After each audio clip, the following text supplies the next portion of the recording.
Millions of people drink whey protein every single day. It is widely considered the gold standard supplement for muscle recovery and metabolic health. However, the protein counts listed on these labels aren't always what they seem. To maximize profit, many manufacturers rely on a specific legal loophole that allows them to report higher protein values than what is actually inside the tub. This practice is known as amino spiking or protein adulteration, and it is a tactic used by manufacturers to aggressively cut their production costs. Instead of using pure whey, these companies dilute their formulas by adding cheap, low-grade amino acids like glycine and taurine to the mix. This diagram shows how the deception works. Regulators often test for protein content by measuring nitrogen levels in the powder. Because those cheap additives are rich in nitrogen, they artificially force the nitrogen readout to spike upward, allowing the manufacturer to claim a high protein percentage that the whey alone didn't earn. These misleading counts are just one part of the problem. You will also see products boasting that they contain pure, raw whey. In the United States, selling raw whey is a legal impossibility. The FDA mandates that all milk products undergo pasteurization, which requires heating the liquid to at least 155 degrees Fahrenheit to eliminate harmful bacteria.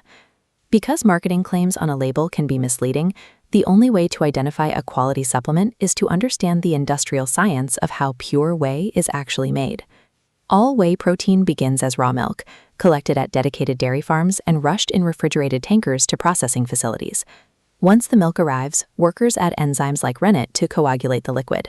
This splits the milk into two distinct parts, solid cheese curds and a pool of liquid whey. In its raw liquid state, this whey contains fats, carbohydrates, and lactose. To reach the 90% purity required to be sold as a whey protein isolate, it must undergo a rigorous filtration process. This is where manufacturers choose between quality and their profit margins.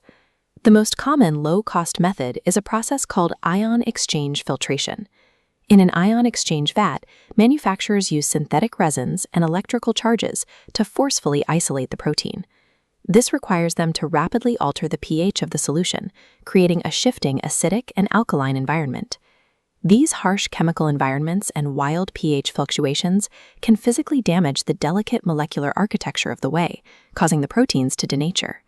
When a manufacturer prioritizes a chemical shortcut to save on costs, the result is often a biochemically inferior product.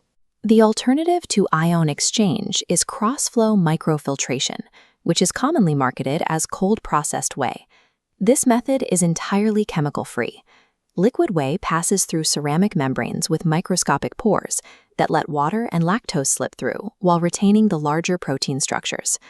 Because this process avoids harsh chemicals and high heat, it preserves the protein's natural architecture and keeps crucial amino acid ratios, like BCAAs, completely intact. After filtration, the purified liquid is sprayed into a heated chamber. The moisture evaporates instantly, leaving behind a dry, fine powder. During the final stage, flavoring, low-cost brands often inject their amino spikes and artificial fillers, while premium manufacturers stick to minimal, recognizable ingredients. High-quality protein is defined by what the manufacturer avoids during processing, specifically the heat, chemicals, and fillers that can degrade the product. The FDA does not verify supplement labels or marketing claims before they reach store shelves. This means a label claiming to be cold-processed or spike-free is essentially an honor system statement, unless it has been verified by a third party. There are also risks beyond the label, such as improper storage in unregulated warehouses, where intense heat can destroy the potency of the powder before it even reaches your home. To navigate these risks, consumers can look to independent, third-party testing organizations to verify the contents of the tub.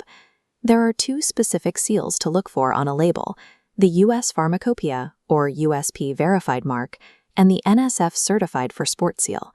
These seals guarantee that the product contains the exact ingredients at the exact potencies listed on the label, effectively proving the product hasn't been spiked.